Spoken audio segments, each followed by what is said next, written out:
Welcome to the Happy Mama Movement podcast.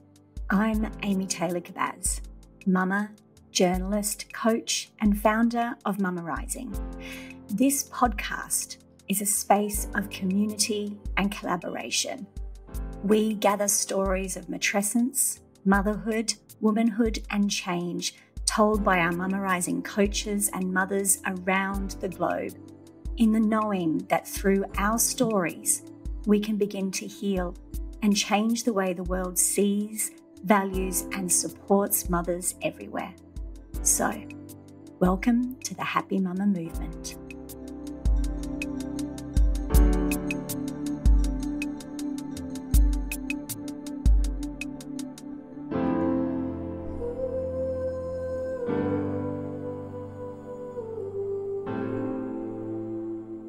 Welcome back, everyone, to the Happy Mama Movement podcast. I want to start this episode by saying that over the last few years of training women in Mama Rising and Matrescence coaching around the world, it is always so fascinating to me to watch what happens when a woman gets this information, what she does with it, how it transforms her right before my very eyes, and then how she takes this and runs with it to places that I have never thought of taking it or even was able to access, and really begin to share this in her own way. And one of those women who come to mind when I think about that is who I'm speaking to today. So I want to welcome and introduce you all to the amazing Sara Pantry. Sara is a Mama Rising coach and facilitator. She's based in Singapore, but originally from the UK. She is a senior workplace leader at LinkedIn and is also the driving force behind not one, but two movements now to change the way we support women and mothers in the workplace. One is called She Thrives, and the other is From Me to We. Sara, thank you so much for coming on this podcast. Thank you so much for having me. It feels really surreal being here because I've been listening to your podcast, doing all the training, and delighted to be here. So thank you. And here you are. I really mean that about one of the great joys of my life is to see what happens when we get this knowledge and particularly this training, but even to see in another woman's eyes what happens when she realizes what matrescence is and how that explains her experience. It's one of the greatest joys. So let's share your story first of all, and then we'll talk about how you're going to take this to the world. What was your experience of becoming a mother, if you were to summarize it?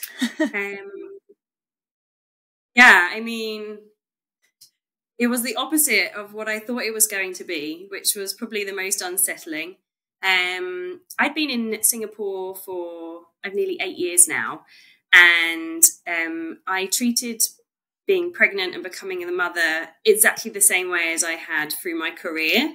So I went and read about 50 books. I did every course, and I made my husband do it as well. I had my checklists, and everything that had come to this point, that had always served me. And, you know, if you did the work, you got to where you needed to be. But when I had my baby, Luca, it's just coming to the end of COVID. So, you know, I wasn't allowed out. I wasn't vaccinated. It was very severe restrictions in Singapore. And I suddenly had this tiny baby and my world just expanded massively. And I had this fear that whatever choice I'm making doesn't just impact me now, it impacts you. And what if I get it wrong? And it made me freeze. So in that way, I then started looking for external validation, you know, whether it be on the internet or my husband or other people. And I ended up doing things that didn't feel like me. And I regretted, and then again, I thought I'd done the wrong thing. And I felt like I was on this spiral, really, of like trying to desperately do the right thing for everybody. And I was just wired all the time, you know, like I couldn't separate myself from those feelings. And I felt like I was broken. I know people say, but like, why is it that I'm feeling like this? Why can't I do it? I can see that everyone else is. What's wrong with me? And I've always been a really social person. I've always been the connector of friends, always the one checking in, organising things, doing things. And for the first time in my life, I just contracted and I didn't want to see anyone. Wow. And you were already isolated in Singapore as well. You were already in a different country with a different culture around you, let alone COVID, all of that. And also I lost my mum like 8 years ago. So a lot of the feelings that I thought I had dealt with came back like a wave. And looking back on it now, I had quite severe postnatal anxiety. But I had so many different professionals saying, fill out this questionnaire. We think you've got postnatal depression. I knew it wasn't that, but I didn't know what it was. I was trying to explain to my husband and I couldn't. I didn't have the words to explain or to do how I was feeling. And I was petrified. I was terrified because I didn't understand it. And actually at the end of not this Christmas, the Christmas before I actually started to get panic attacks. And I'd never had panic attacks. This was after coming back to work and, we were on holiday, I was driving, and I was, at that point, just something clicked and said, this isn't how it's meant to be. This isn't you. This isn't what it's meant to be. And that's when I had started to talk to a few people and I came across the term Matrescence. I found you and the Mama Rising training. And oh my goodness, what a process. It was hard. Like, it's been one of the hardest pieces of looking inside and understanding why I'm feeling this way. But I think I cried when I heard and I thought, this isn't me broken. This is actually something that's real. And, as I started talking to more people about it, as I was doing the training, it resonated with so many people. And I was like, this needs to change. This needs to change. I think so often, I love the way you describe that because of that initial inner split we talk about with matrescence and motherhood, because of the isolation, because of who you used to be, you've always thrived in life by being the top student, the hardest worker, the one who went beyond the average each day. That was your survival mechanism. And then we land in motherhood and we try and do that for a little while and then that doesn't work. And then, as you beautifully described it, you then begin to outsource. So I can't do this. I can't find the answer. I tried. It's not working. So I'll just give you all my power because I don't know what else to do. And that is such a scary thing unto itself. When you've spent your whole life relying on yourself. Can we talk a little bit about that? Because I had that experience too. And I think that alone is terrifying when you've only ever had to rely on yourself. And then suddenly it's not working and you look at others and you're like, maybe you can help me, and that doesn't feel any better either. It actually just gives me goosebumps when you say that. Me too. Because just transports you back to that feeling, and that's probably one of the scariest parts, because you think that you have it down and you think that you know who you are and you know what you want. And then it felt just like on a sixpence, it just turned. Actually, I know nothing. I don't know who I am. I don't know what's important to me. I don't even know why I'm doing what I'm doing. And I've got this beautiful little baby here and I want to give him the world and all of me. And I want everything to be okay for you. And I want to be able to do that, and I should be able to do that. And when you start to peel back those layers, one of the most powerful things was, writing down what you believe is a good mother and what do you see as a successful woman. Because actually my success, what I measure myself to from a successful perspective, is completely different now than it was pre-baby. And also from going through what it is as a good mother, if I actually was the things I've wrote down, I would have been a Stepford wife, like with Luca completely turned out and, ironed. Oh, mummy, would you like to have breakfast in the lounge now? It's just that's not who I am and that's not what I wanted. But I had these false images in my head that had become my stories.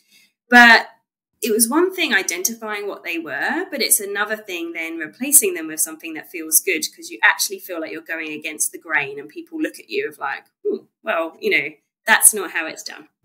I hope this is okay to share, but I do remember in our coaching calls with you, in those moments of redefining what success looks like, I remember the words, not exactly, but something along the lines of, but if I don't do it that way, I won't succeed. Like to throw that model of success out, that's going right to the core of how you think you're going to be successful in this world, how you think you're going to make money, how people get forward. Like we're being forced to question the very core of what we think we need in this world to be okay. But also it taught me that I am already successful. Yes. Like the things that are really important to me now, I look at it and yes, there's other places that I want to get to, or I want to build, or I want to go, or, there's other things that I want to bring to the world that I feel it needs. But actually, if I'm looking at the base of where I am, I have it. Like I was walking home from a shopping mall with my husband and with Luca, and Luca had one hand in mine and one hand in my husband's. And I remember just looking at him and said, this is it. Oh. This is all I've ever wanted. And I've got it and I love it. And I don't think that we actually give ourselves enough chance to press the pause button to see where we have come. So we don't, because we're programmed to just keep going and going and going, which I think brings us to the workplace. We have this profound inner split at home. We've given birth. We don't know who we are. We're trying to figure this out. We're outsourcing our power. We're questioning it all. And then suddenly we land back in the workplace. You are, this is your specialty, workplace culture. This is what you do. I know you look at it very differently now. So what did you think about mothers in the workplace before you were a mother? And I love your honesty here, so thank you. I have managed people for a long time, and I've had large teams, and I've had people to go off on maternity leave and come back. And like you say, I've been in different companies where you're creating that workplace to work for multiple, lines of people in different roles. And I thought I was pretty down with it. It's like, yeah, I'm understanding, how this works, making sure that we've got the facilities that they need and catching up with them, when they're coming back in, and then, how we're getting them into the office full time, maybe from a ramp up perspective. How wrong was I? It's like this secret club, right? You don't know until you've actually become a mother, and everyone's kind of like nodding along with you going, yeah, it's very different. And I think what we get wrong in the workplace, or with people coming back and mothers coming back from maternity leave, is we don't identify that they're now a completely different person. And that's the thing that I was petrified about coming back to work. How am I supposed to perform in the same way that I did and be able to do this when I feel like a completely different person? And those conversations aren't really had with the leadership or with your managers. On a general consensus, I had a very good return to work at LinkedIn. It was in comparison to speaking to a lot of friends in a mother's groups, etc. But even then, you feel like you're out there on your own and you're trying to hide that I didn't have any sleep for the last 3 days, that I desperately want to be back at home with my baby, but I desperately want to be doing well at work. Actually, my brain isn't working in the same way that it did. I can't remember this person's name, and I've been trying for the last 10 minutes and it's still not coming. It was all of these things.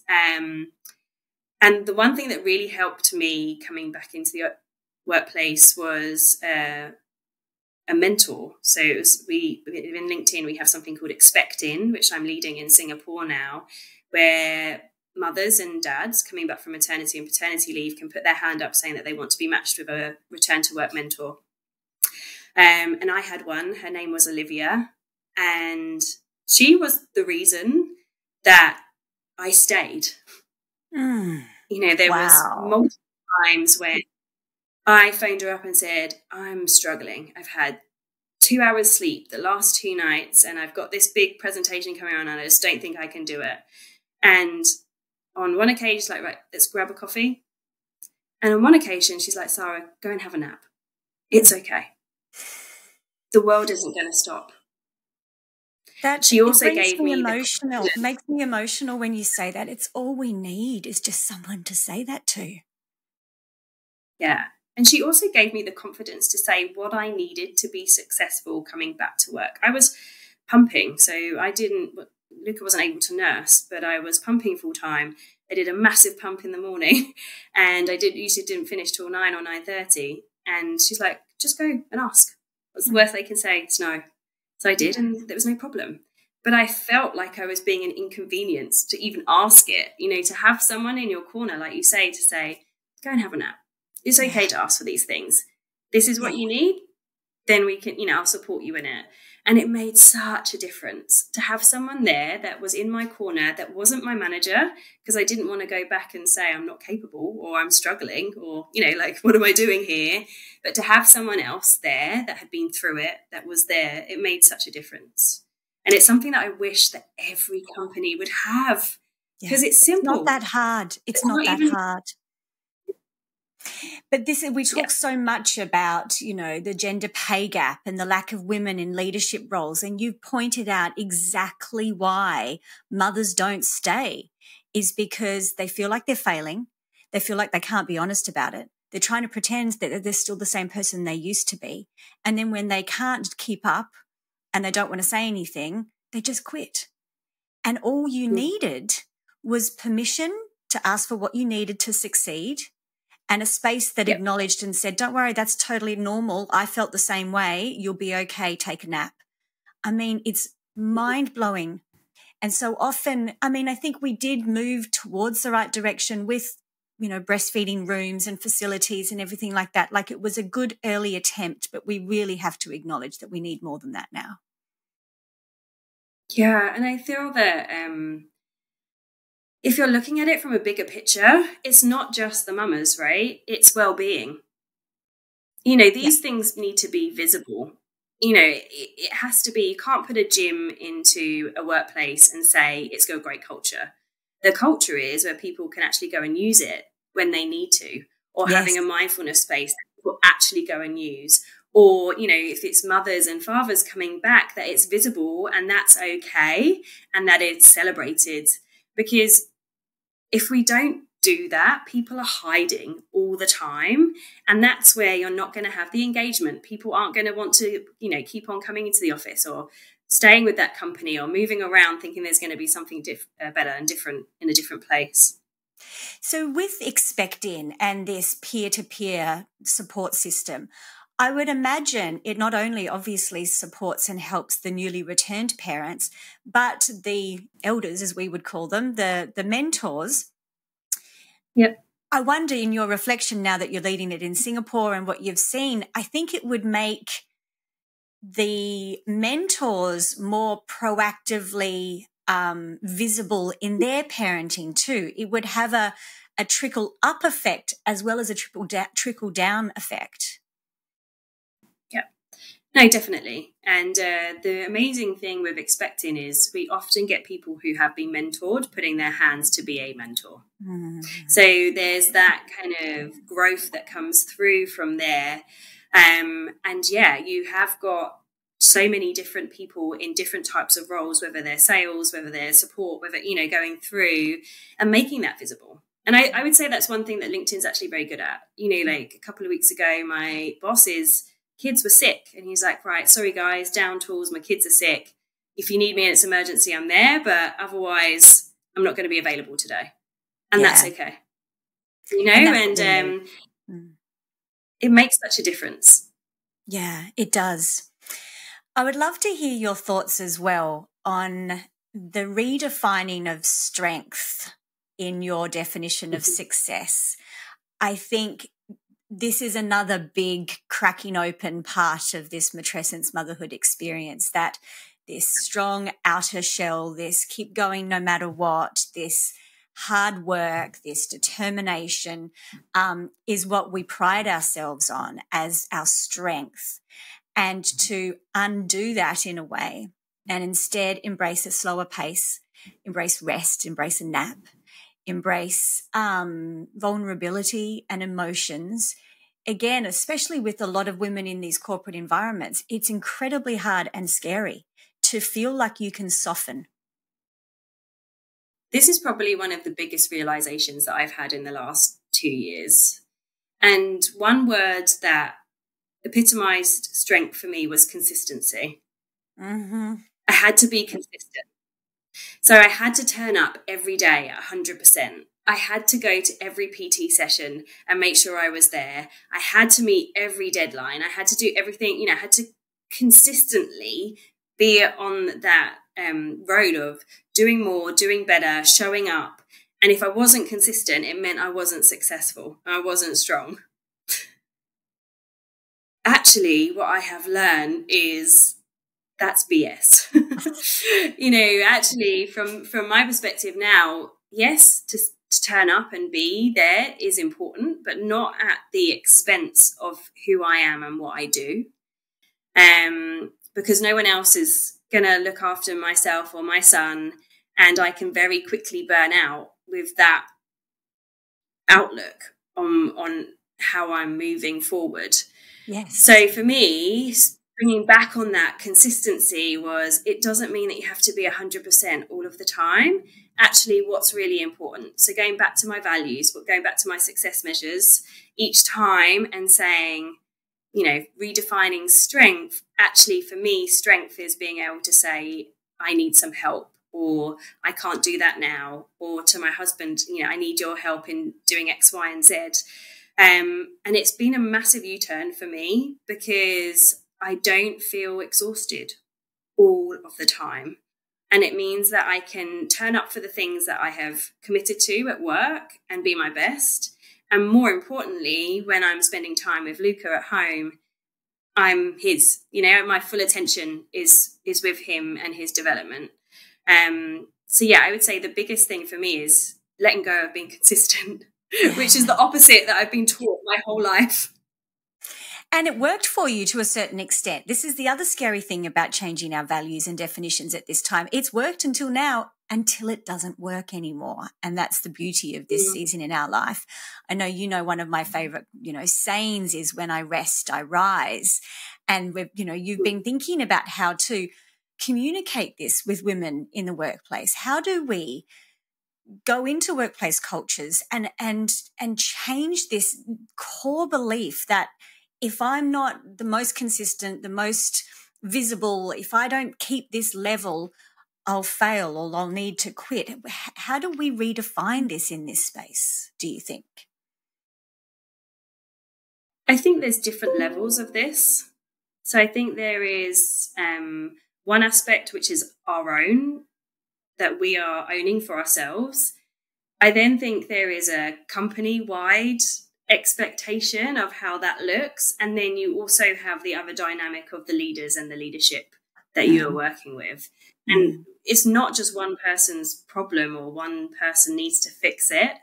I think from a personal perspective, as I have shown up and done less, but have done more, if that even makes sense, actually cherry picking what I'm doing, putting my energy into that, and seeing the results come back in a positive way, I've banked it.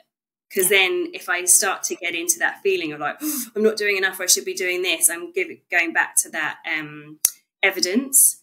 I think in workplace culture, there's a massive thing of, well, this is what it was like when I was there and I got through it, so why can't you? And I often find that comes from women. Oh my gosh, that is so good you called that out. That is so true. And I've heard it, hear it within the companies that I have worked. I hear it from other friends that are in positions, etc. And it's tough, right? If you're going and you've got that barrier of, I'm not going to step up, I'm not going to support you, you should be able to do this because I have done it. Again, it's kind of going back into those old stories that they're taking on and they haven't been able to look at it themselves. So I think within that perspective, we need collectively as leaders and managers and, of workplaces to look at this differently. That times are changing. Hybrid working is the new norm now that we've come out of COVID. We're expecting people to work in the office like they're working at home. Yeah. That's stupid. I can do that at home. What is the reason for me to be coming in and why am I doing it? And does the workplace effectively support that? And that's also a different way in how we are leading our teams and, within those workspaces as well. And then from a society, company perspective, do we have the processes and the policies and the culture? So like I said earlier, you can put a gym in an office, but it doesn't mean that you've got a great working culture, because if people are too scared to use it, they're not going to. It's the same with these parenting positions. And it's the same for guys as well, right? They have it tough because they're expected to come back and, nothing's changed, etc. So I think there's different levels. And when you look at it like that, it feels like there's an awful lot that needs to change. And how do we start? For me, it was going back to my values. What are those success measures? And really trying to understand from a boundaries perspective of what I will and won't do. But in the meantime, it's finding companies that you want to work at that represent that. And that's the exciting opportunity, is that more and more, and I've seen the stats on this somewhere along the way, that more and more people will be deciding on where they want to work, not necessarily on salary or conditions like that, but more about wellbeing policy, supportive environments, because we talk about this obviously in this space around matrescence and parenthood, but the same thing happens when your parents are sick and you need to balance work for that. The same when your teenagers are going through something, when your pet dies, when your partner is going, we need cultures that don't just do this for parents, but for all human beings. And for us, right? If we're going through something and we're going through those mental health issues or going through, we have to be able to stand up and say, hey, I need to take this time, or, this is what I'm going to do, and be supported in that. And I think one of the things that I think that we don't do well as a world is, how do you go and find those opportunities in those companies? Like we are taught to go onto LinkedIn and apply for a job, and it might not fit. You're applying for it when you need it. But actually, if you can have a look at the companies, align them with align what you're doing to what is worthwhile for them. So you're really looking at it from a values perspective and going in and looking at those positions that they have available and doing it that way. It makes so much sense, because otherwise you're never going to be truly happy in what you're doing. Yes, I love that. I love the way you describe that. It's like, instead of being reactionary and feeling like they choose you, the company chooses you, why not flip that again, redefine this process and think, well, no, I know what's important to me and where I want to be. I'm going to look for companies that align with that and then look at the opportunities that come up there. That's a completely different way of doing it. And if people start doing that, companies are going to need to change. 100%. And this is what I do within the Ikigai mentoring that I do. Actually, you're kind of defining within that what you love to do, what you're good at, what you get paid for, what needs to change in the world. You go through all of these pieces, and then you do your top 5 companies and you start talking to people, networking, and, asking to be, do you have anyone else I can have a conversation like this with? And suddenly that ball starts rolling, because you're really clear on what it is that you want and the companies that you want to work for. And it means that you are picking where you want to work and where you want to spend your time, because we spend most of our time at work. We should be doing something that we love. Yeah. And in places that allow us to be mothers and partners and daughters and sisters and all other parts of ourselves as well. Oh my gosh, I just love witnessing what you're doing with this, both within LinkedIn and Expecting and all the different ways you're changing it from within there, but also seeing how you're building She Thrives and From Me to We and all of these different places and ways that we can really acknowledge matrescence in the workplace and within a woman differently. What do you hope you will be able to share? I know that's a big question, but ultimately, because I know how much you think about your values and your purpose, what would you like to be able to do in this space? So this is something that I've thought a lot about over the last 7 or 8 months. And we know that we need to change the way that we're looking at motherhood, and we need to make sure that matrescence is known by everybody. You know, even yesterday I was doing an interview for FMJ and I said matrescence and they're like, what's that? You know, and this is for mothers. So my top thing is to make sure that everybody knows what it is. But second of all, it's really being able to change the institution from the inside out. You know, we have to have that support from our leadership, from the companies. We need to acknowledge that women aren't in those top positions because they bow out, like you said, because they have to choose between doing something that they love or being the mother that they need to be, they want to be.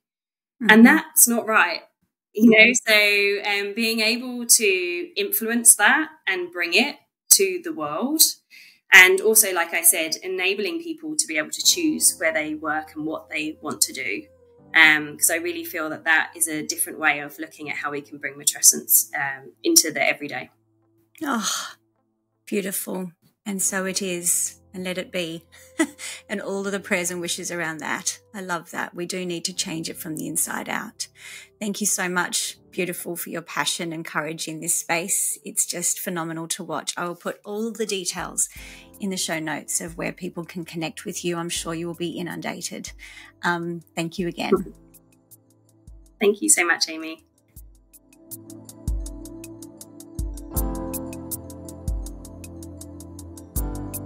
Thanks, as always, for being a part of our global matrescence community.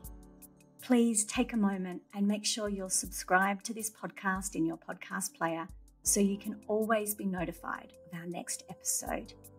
And if you would like to work with a coach on your own experience of matrescence, please go to mamarising.net and explore our directory of phenomenal coaches, workshop leaders, space holders and facilitators around the globe.